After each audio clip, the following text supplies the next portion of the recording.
ಮತ್ತೆ operation ಕಮಲಕ್ಕೆ ಮುಂದಾದ್ರ BJP ನಾಯಕರು ಅನ್ನುವಂಥ ಪ್ರಶ್ನೆ ಉಂಟಾಗಿದೆ.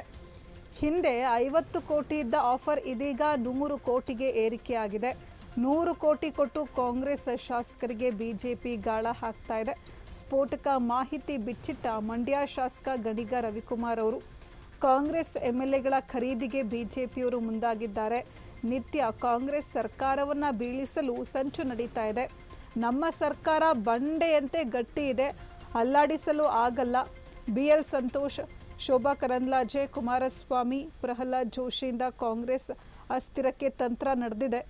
ಆದರೆ ನಮ್ಮ ಸರ್ಕಾರ ಬೀಳಿಸಲು ಯಾರಿಂದಲೂ ಸಾಧ್ಯ ಇಲ್ಲ.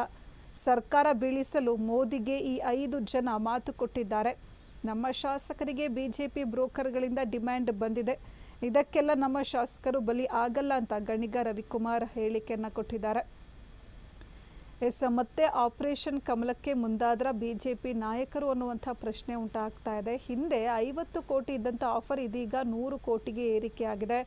100 ಕೋಟಿ ರೂಪಾಯಿ ಕೊಟ್ಟು ಕಾಂಗ್ರೆಸ್ ಶಾಸಕರಿಗೆ ಬಿಜೆಪಿ ಗಾಳ ಹಾಕ್ತಾ ಇದೆ ಅಂತೇಳಿ ಮಂಡ್ಯ ಶಾಸಕ ಗಣಿಗ ರವಿಕುಮಾರ್ ಅವರು ಸ್ಫೋಟಕ ಮಾಹಿತಿಯನ್ನು ಬಿಚ್ಚಿಟ್ಟಿದ್ದಾರೆ.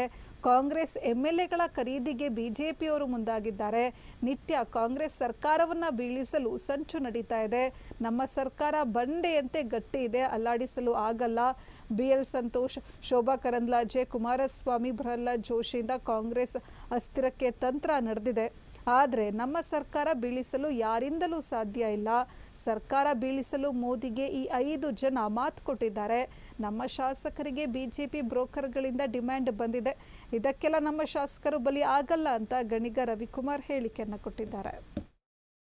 ಲೋಕಾಯುಕ್ತ, RCBI, RED ಈ ರೀತಿಯ ತನಿಖಾ ಇವತ್ತು ಹೇಳ್ತಾ ಇದ್ದೀನಿ. 50 ಕೋಟಿ, ಈಗ 50 ಕೋಟಿಯಿಂದ 100 ಕೋಟಿಗೆ ಹೋಗಿದ್ದಾರೆ.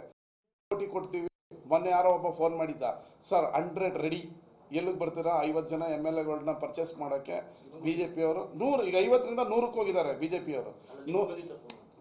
ನನಗೆ ಯಾರೋ ಒಬ್ಬ ಫೋನ್ ಮಾಡಿದ್ದ, 100 ಕೋಟಿ, 100 ಕೋಟಿ ಈಗ ಯಾವನ ಗಿಡಿಯೋ ನಿನ್ನ ಹಿಡ್ಕೊಂಡೈತಲ್ವಾ ಅಂತ ನಾನು ಅವ್ರಿಗೆ ಫೋನ್ ಮಾಡೋಣ ಅಂತಿದ್ದೆ.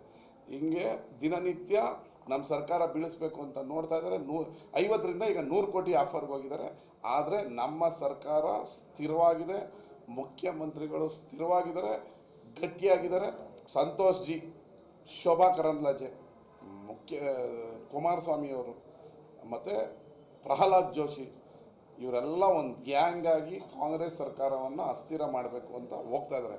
ಆದರೆ ನಮ್ಮದು 136 ಜನ ಇರುವಂಥ ಬಂಡೆ ಅಂತ ಗಟ್ಟಿಯಾಗಿರುವ ಸರ್ಕಾರ, ಜನಪ್ರಿಯ ಮುಖ್ಯಮಂತ್ರಿಗಳು ಬಡವ್ರ ಪರ ಇದ್ದಾರೆ.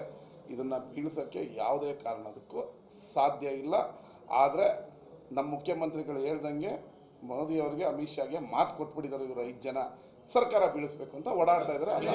ನಮಗಲ್ರೇ, ನಮ್ಮ ಶಾಸಕರುಗಳಿಗೆ ದಿನ ಯಾರೋ ಹಿಂಗೆ ಇರ್ತಾರಲ್ಲ ಬ್ರೋಕರ್ಗಳು, ಈ ಬೆಳಗ್ಗೆ ಇದ್ದರೆ BJPಯಲ್ಲಿ ಬ್ರೋಕರ್ಗಳು ಕೆಲವರು ಓಡಾಡ್ತಾ ಇರ್ತಾರೆ. ಆದರೆ ನಮ್ಮ ಯಾವ ಶಾಸಕರು ಬಲಿ ಆಗಲ್ಲ. ಈಗ 50ರಿಂದ 100 ಕೋಟಿಗೆ ಹೋಗಿದ್ದಾರೆ.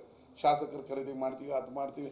ಅವ್ರಿಗೇನು ಅಂದರೆ ಕಾಂಗ್ರೆಸ್ ಸರ್ಕಾರ ಅಸ್ಥಿರ ಆಗಿಬಿಡ್ಬೇಕು, ಕರ್ನಾಟಕದಲ್ಲಿ ಕಾಂಗ್ರೆಸ್ ಸ್ಟ್ರಾಂಗ್ ಇದೆ ಅನ್ನೋದು ಅವರ ಏನೋ ಅಗಲಗನಸು.